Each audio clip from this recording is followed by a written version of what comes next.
What's going on, everybody? Today is December 5th, and you're listening and watching the Daily AI Show live. And as you can see on the screen today, we're talking about Chatbots Reimagined. Specifically, we're talking about RAG methods. So that is the kind of, oh, there goes the music. That's kind of the goal for today. As it stands right now, as we get going, we've got Jyunmi, Beth, Andy, and I'm Brian. We'll see if Robert or Karl are able to pop in here. But sort of the goal, like I said, today is just to sort of talk about these RAG methods, what it stands for, what it is, what it isn't, why maybe, I don't know. And this is for you guys because this is definitely my area of experience. But what I would love to know is how does it differ from using a knowledge base for maybe a custom GPT? What does it mean when you have enterprise solutions like what NVIDIA put out with their Nemo retriever? And what is that? Why does that help businesses? So that's kind of where my brain is. I'd love to learn from you guys. I don't know, Andy, I heard you talking before. Do you want to kind of kick things off, or does somebody else want to jump on this? Right. So what we're talking about are large language models, which are transformers. So transformers take the words that you put into them and they create what are called embeddings. And that's a mathematical representation of each, almost down to several letters at a time. It chunks the words that you put in. It chunks them and also timestamp each one as they're fed in. Those embeddings are then fed through the multiple, the zillions of layers of, artificial neurons in that network, and the output is based on what the pre-training of that transformer model was. So that's basically taking advantage of the incredible scale of training of a large language model. But what if you want to add specific knowledge about your company or about something that isn't in the pre-training? It's just it's not in the books that were used or the websites that were used for the pre-training. Well, that's where Retrieval Augmented Generation, or RAG, comes in. And what that does is it adds additional context at the time you send in your prompt as embeddings. And your prompt, by the way, when you put it in, it becomes an embedding as well. So with a stream that's going into the model are all these mathematical representations of the words. But the Retrieval Augmented Generation method has a separate database. That's the knowledge database. And in fact, to your point, Brian, there is no difference between RAG and knowledge in a GPT. That is a RAG method. It goes out and it grabs a bunch of relevant information from the database. They're already in the database in the form of embeddings, because if you put information into a vector database for vector search at runtime, to pull it in as additional context, to add to the knowledge and prior training of the foundation model, then you only want to bring in a certain amount of that information that's particularly relevant to the query. So the embeddings that are created when you write your prompt are then thrown into the vector database that is also made up of all these embeddings of the knowledge that you've added there. And the similarity by mathematical semantic reasoning brings back only a small number that are particularly relevant to the prompt. That's important because all these large language models have a context window, meaning the number of tokens that you can put in, that they allow you to put in. But those context windows are getting bigger and bigger. So you can, there's practically no limit now to the amount of special knowledge that you can put into a vector database or into the knowledge database in GPTs that you can then add as context. And that whole methodology of using embeddings in a large language model and bringing information from outside the model's training in at the time that you're sending in your prompt, that's Retrieval Augmented Generation.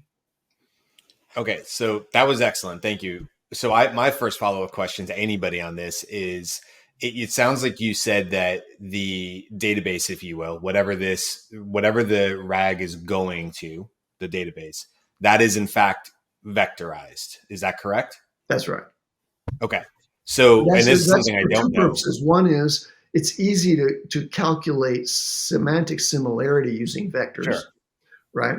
And it's faster, right? So you're looking for speed in retrieval and also accuracy, and that's why a vector database is used. And so my second follow-up question is, now when you look at like maybe enterprise level, NVIDIA seems to be saying with their Nemo retriever, which is a product name, it's a RAG product name, that it's going to be accessing the databases. Are they saying that these databases they have sort of a suite of databases that you as the consumer, the business, can go in and say, well, look, this database is going to be the most relevant to me. It's geographical data. It's whatever. It's information about the Southeast specifically, and that means something to my company. So I want to take all my queries, all my questions as the user, and I'm going to ask for answers back. But I always wanted to go and reference against the known verified data in the Southeast, let's say. Is that what NVIDIA is doing? Or is NVIDIA saying, or any company, by the way, this is just the one I looked at earlier, any company that offers this, or are they saying, no, we're saying we'll help you get better access to your own cloud database? Or is it both?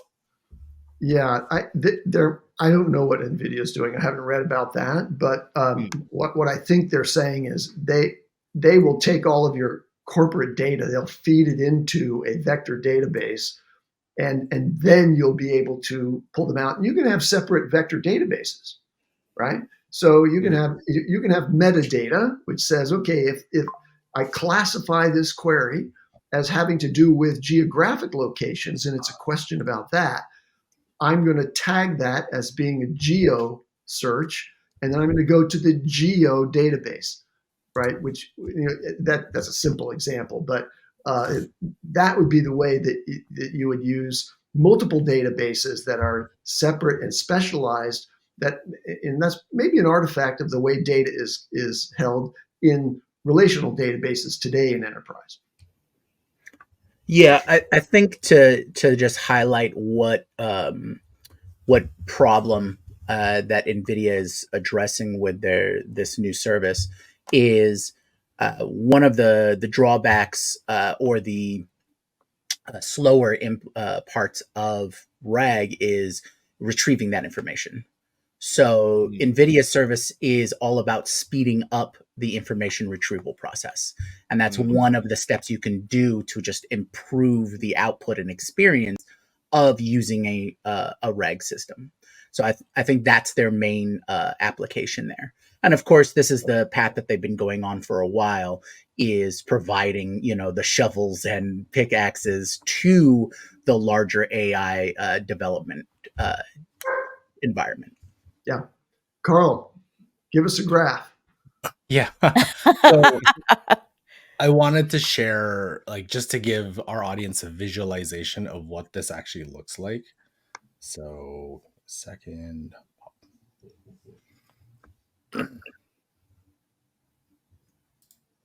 Okay. Sorry, let me know when you want me to add it.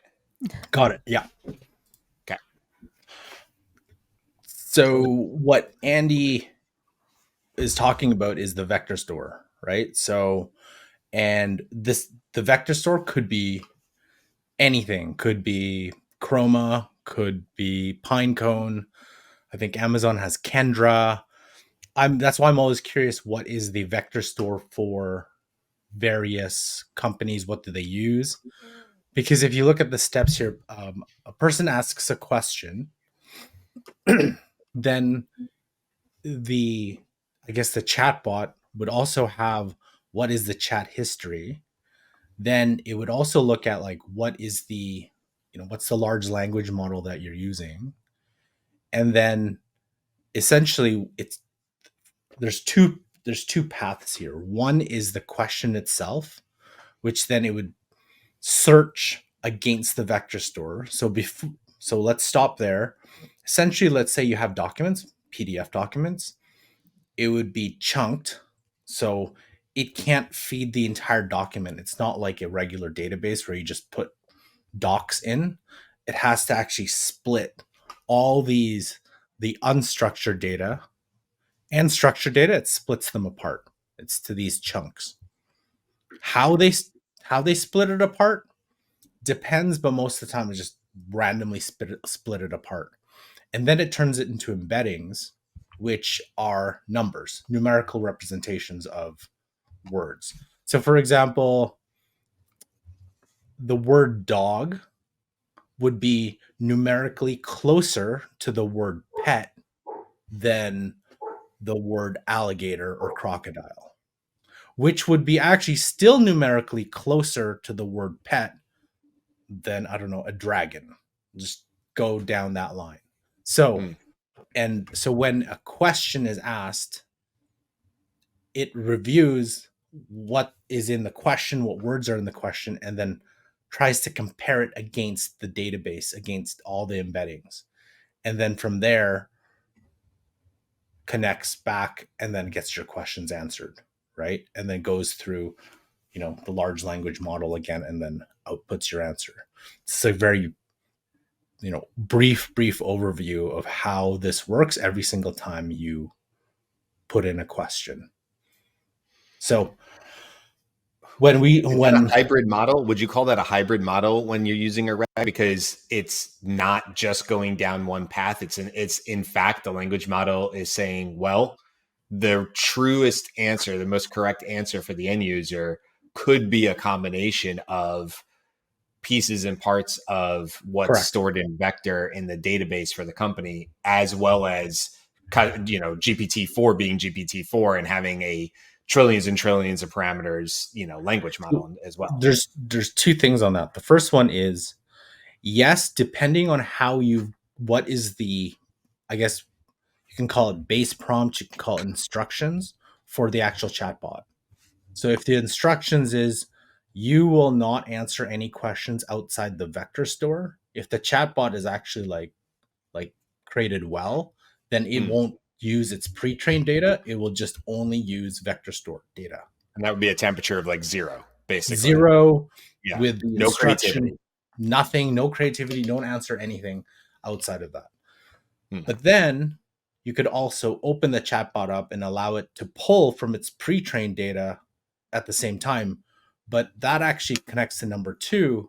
And it was a very interesting post by Ethan Mollick yesterday about, he was saying that like the RAG model is not the best use case for using company data because it hallucinates. That was his point.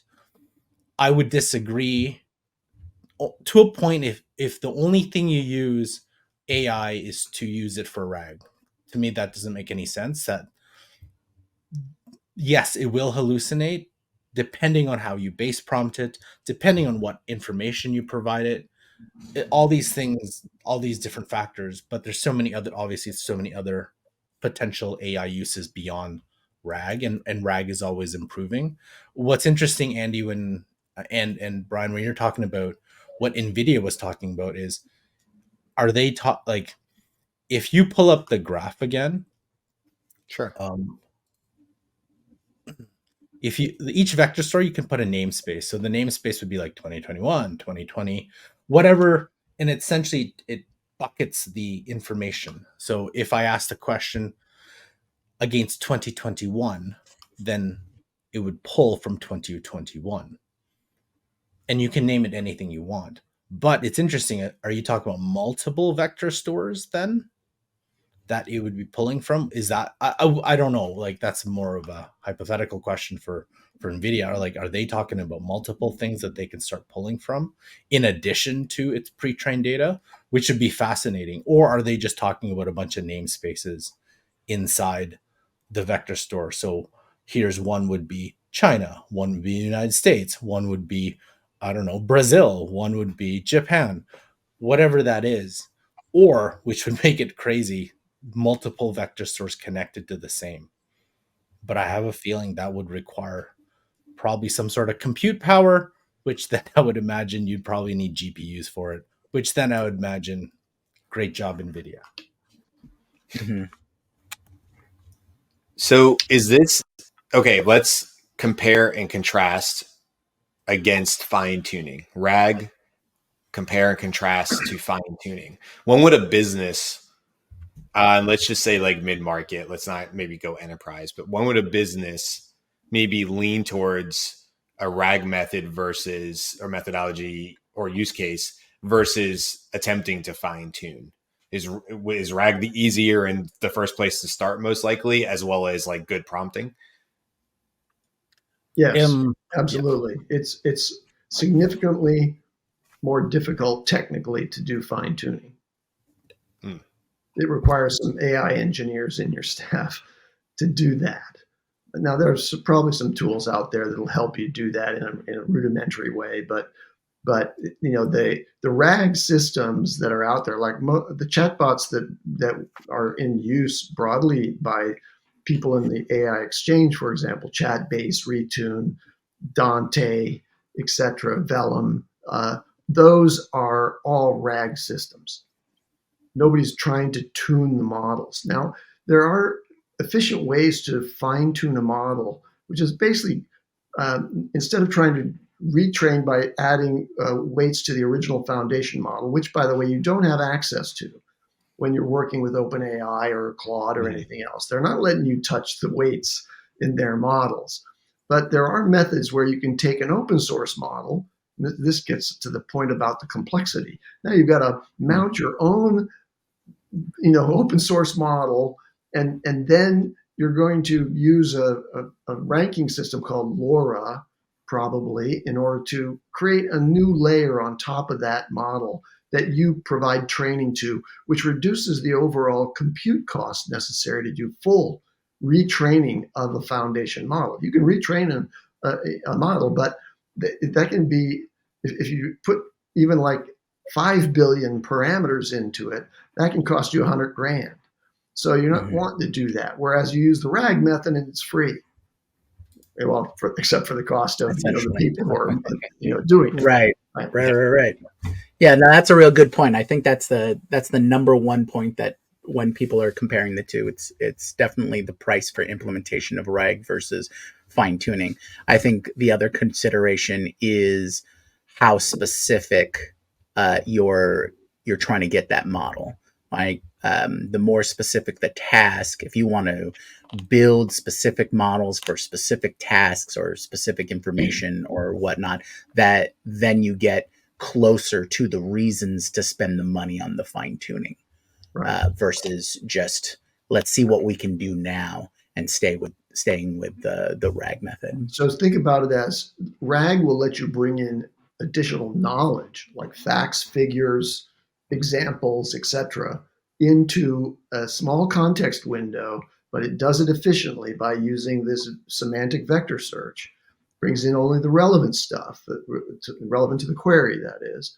And by contrast, if you wanted to do fine tuning, you're probably motivated because you need to advance its reasoning capabilities, the model's reasoning capabilities around a certain kind of process.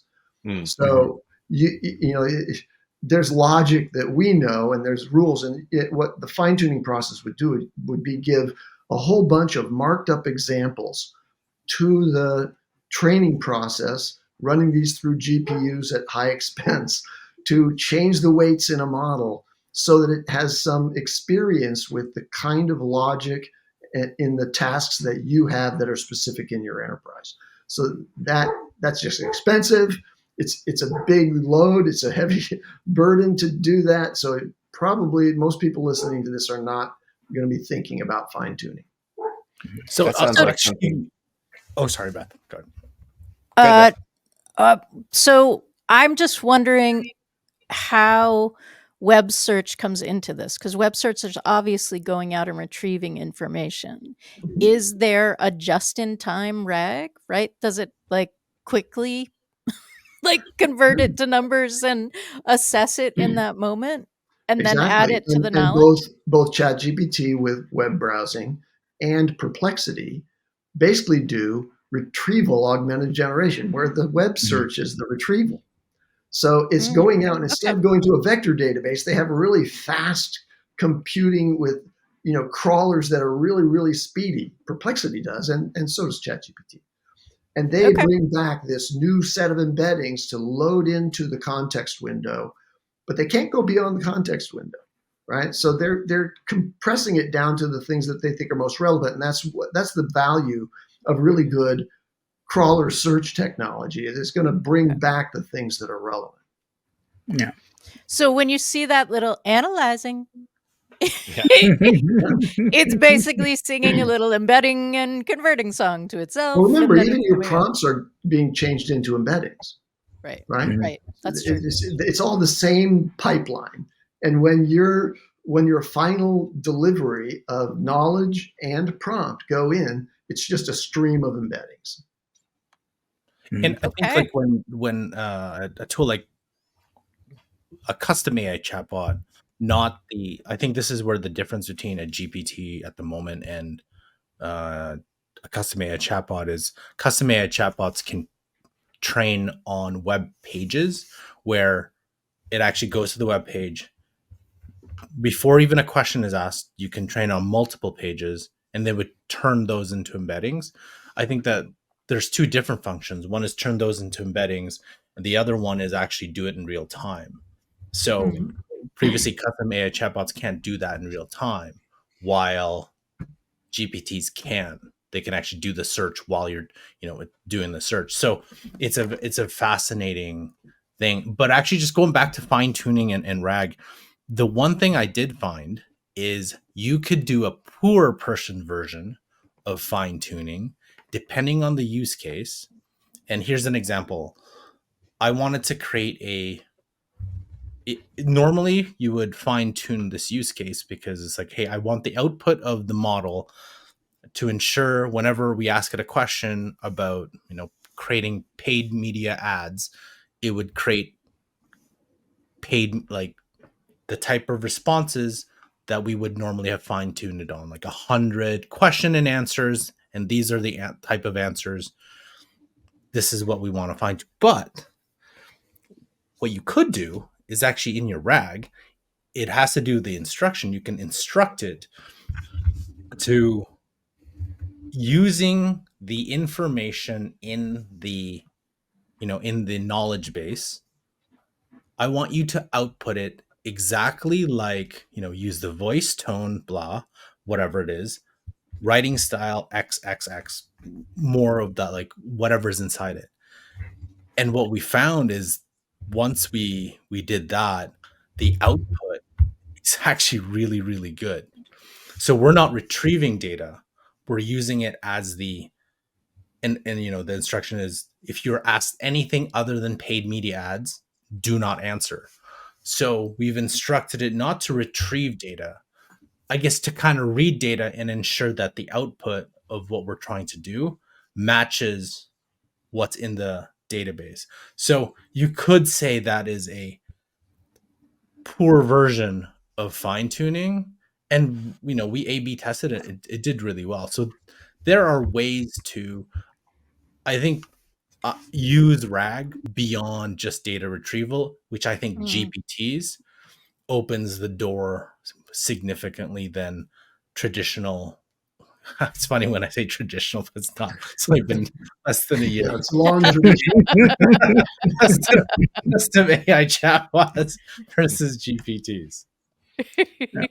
So it sounds like it's reducing. What you're talking about is not necessarily, you don't necessarily need it to pull back directly from this database. You're using the database to reduce hallucinations.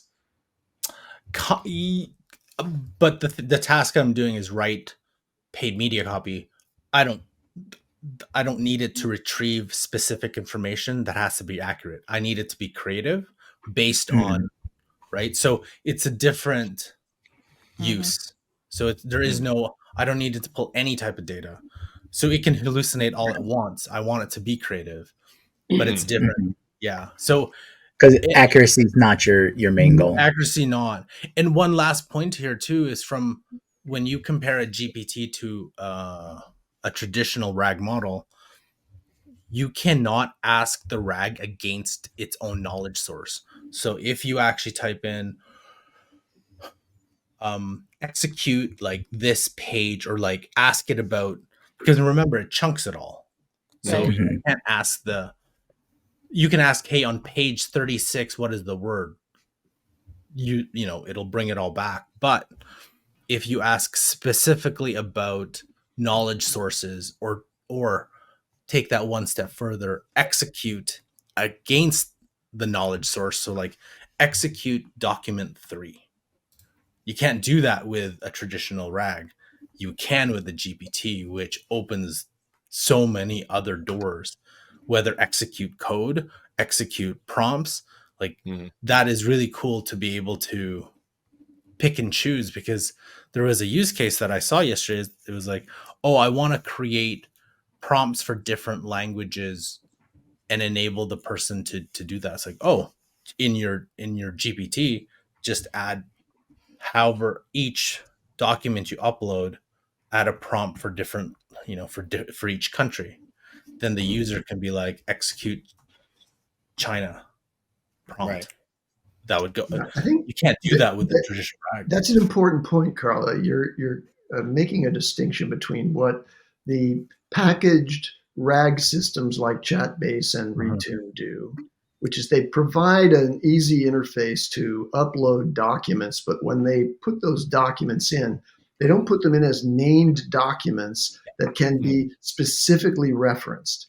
It puts all that knowledge into the embeddings and then into the data store. It's a limitation of their implementation, which GPT surmounted by letting you put up named documents and you can reference those in your prompt. Right. And when this first came out, it became clear that you could, and as many of the more sophisticated GPTs do today, you can put a lot of the instructions into the documents in knowledge. And just in your simple prompt, you can say, okay, step 1, look at this document and do this. Step 2, look at this document, follow the instructions in there. When you're finished, come back and do the next step.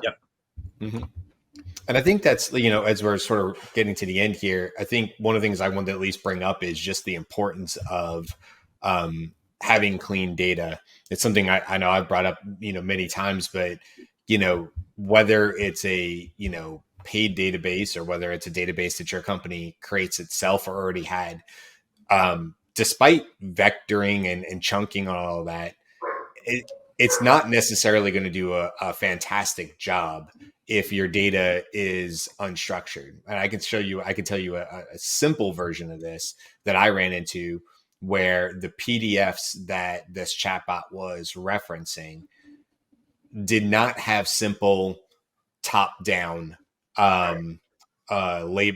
like headings, right? So heading 1 was whatever. On the PDF, as a human, it was left and right in 2 different text boxes. So if you can imagine, you have headers on your left and you have sub bullets on your right.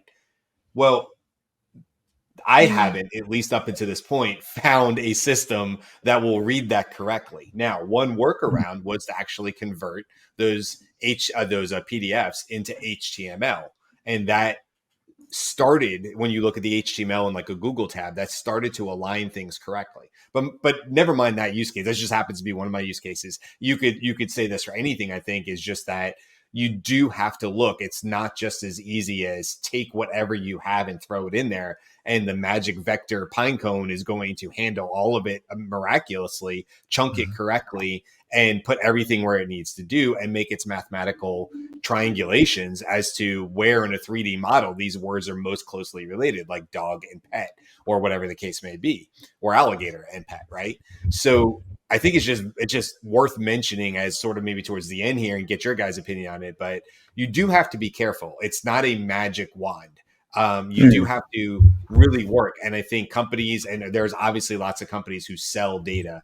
I can think of companies I've worked with that sell very, very meticulous high-end data on the ultra high wealthy, the whole ultra high net worth people of the world, right? You're less than your 1%. It's probably 1% of 1% people, because they're trying to seek out them for charitable causes and things like this.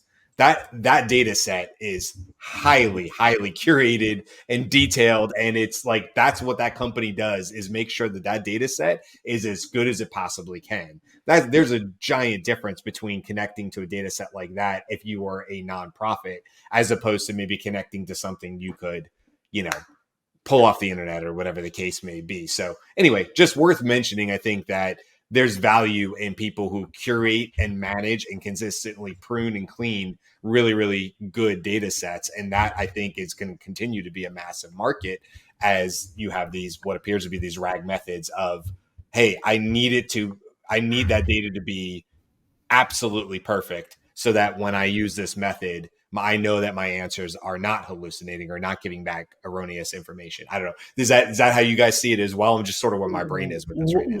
I think there are some weaknesses of the custom AI chatbots is when you say it does better in unstructured data than it does with structured data. So, and when you talk about PDFs, it very depends. Is it natural? Like, is it a picture PDF where you need to OCR it, or is it like a PDF create? So that's one in itself. And then remember with custom chatbots, remember how it chunks everything.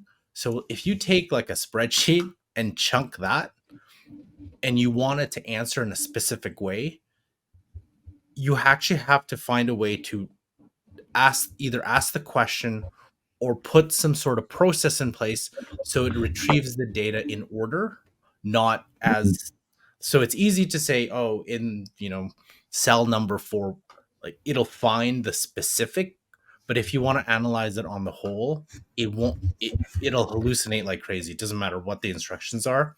So people have been working around that's like, oh, you take a picture of a PDF, I mean a spreadsheet, and then and then turn it into a web page. That would be a way to bypass that, and then it would actually do a much better job. But what the which I haven't tested yet with the GPT is I'd be very curious to see how they read CSVs versus well, they have code interpreter, which has been specifically trained to do that. Then you don't, it does it so much better than that's another advantage for a GPT versus a custom chatbot, especially on structured data, which is hard to read using the embeddings in vector store at the moment. And this is one of those places where we're using different capabilities of GPTs together, right? So that we talk about the magic of retrieval augmented generation. That's actually the generation is its own magic, and its own magic is like confidence, right? So it is going to give you erroneous information as confidently as it is going to give you accurate information. And the retrieval itself is a kind of magic. It's more similar to what we do when we search something. And the augmentation is then like what emphasis, where are you, in what way is it augmented? And those capabilities are shifting are shifting faster in the scenario, I think, than the other two pieces, right? So what we're talking about today and the way that like this is magic in this way may be super different in 2 weeks because of the ways that something can be augmented. Or even just how like things could be embedded, like like something like LangChain has for the past year improved their systems. So in a month, the way that this whole thing is being done could be completely changed, which is really fascinating on how data is retrieved and so on. Hey, and make sure that we have content for the next several years with AI. That's why we picked AI, because we knew for sure we would never run out of something to talk about on any given day. I guess we'll wrap it up there unless there's any last thoughts. Hopefully, for our audience, you guys, learned something from this. You understand more about RAG. I know I learned a lot here because I definitely was coming into this going like, okay, I think I get it, but I'm not 100% sure. So this is super helpful. Don't forget the rest of this week. Tomorrow we'll be talking about all the AI in the news that came up over the last 7 days. So we'll be talking about that. On Thursday, we're talking about transforming images into motion using AI. So there's been a lot of that in the last week. Some of that will probably come up in the news tomorrow, but we're going to look at some of these different tools that, like Runway ML and Decoherent, some other ones in there that we've been sort of messing around with, which are actually really, really cool. And then Friday, we got Lego My Ego. No, we got Meta's Ego, Ego, Exo, 4D. It's all of that. It's a great name. But Andy did explain it to us, so we'll bring that back up on Friday, talking about their augmented reality and what they're doing with their language and learning models, and not learning models, but their learning pathways and things like that. Should be super interesting on Friday. So that's it. Any last thoughts before we go? Real quick. I don't think data handling and data processing is really going to change. Your basic approach to making sure your data is clean as part of your process, that's a standard. That's not going to change. Right. My TLDR is, if you want to just get access to the incredible knowledge that's already in the pre-trained GPT-4 world in OpenAI or Claude 2, you just prompt. You just type in your query, you type in your questions. But if you want to do something that has reference to your personal documents and knowledge, then you use RAG. And the fastest and easiest way to get to that is to have a Plus subscription on OpenAI and create your own GPT. You upload those documents and they're a part of that process. Yeah. All right. We'll leave it there. All right, guys. Have a great rest of your Tuesday if you're listening to us live. And we will be back the rest of this week. Can't wait to see everybody tomorrow. Bye. Aloha.